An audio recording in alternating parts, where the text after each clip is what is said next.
Operating platform. Let's bring in disruptive tech research founder and chief analyst Lou Basenese. Hey, Lou, good morning.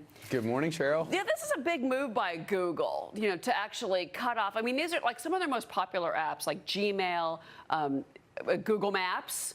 Are going to be taken away from these phones, these handsets. That really doesn't hurt Huawei's in the U.S., but it hurts them globally. It definitely hurts them globally. I think people probably don't understand that Huawei is a huge smartphone maker. Just because we don't see them in the U.S., they have less than 1% market share. But globally, they're number 2 or number 3. And they're becoming, I would agree, they're collateral damage in this trade war. Is there legitimate concerns about security? Yes. But at the same time, they've been singled out. And now Google's move is really going to make it painful for their business in the short term. I was looking at some of the stocks yesterday, that the big tech names that we follow, and there was a lot of pressure across the board. And all of this continues to be China and the big trade issue. Huawei, kind of the football in the middle now. But the fallout really is, I keep thinking about Qualcomm, and these are U.S. companies that are going to lose, millions upon millions of dollars in revenue. Is that acceptable? And is that kind of, you think, baked in now?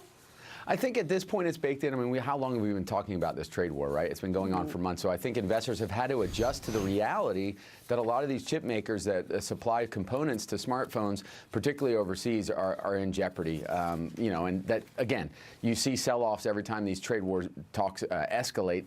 But at the same time, long term, semiconductors, I think, are the place to be in terms of investing, because if you think about everything we do nowadays requires some sort of semiconductor.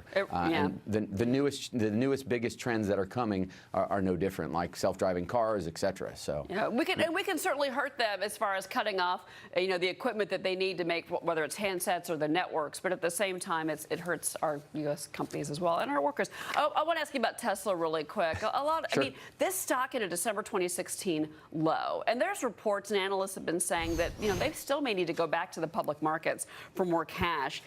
You got Elon Musk coming out and saying, hey, we're going to add more video games to our cars. We're going to put Fortnite in the middle of the car.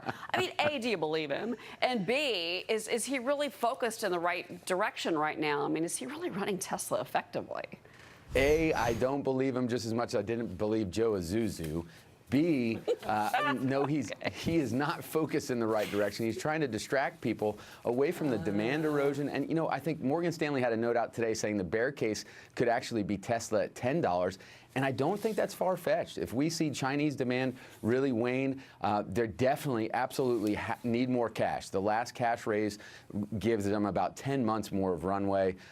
If we don't see a big uptick in demand, there's just not going to be enough cash there to keep it going. I would say that bankruptcy is not out of the question here on the horizon for Tesla. We talked about this last year, and I stand by that. I think it's a definite possibility if they can't get to consistent profitability. Dan Ives, who's on the show all the time, came out and he said, look, this stock is, they lowered their price target substantially and said this company is in the Model 3. Let's go back to car deliveries. Even that's not working well for them. Lou, it's great to have you. Thank you, sir. Thanks, Cheryl. Joe Azuzu. I haven't heard that name for a long time, but I hear what he's saying.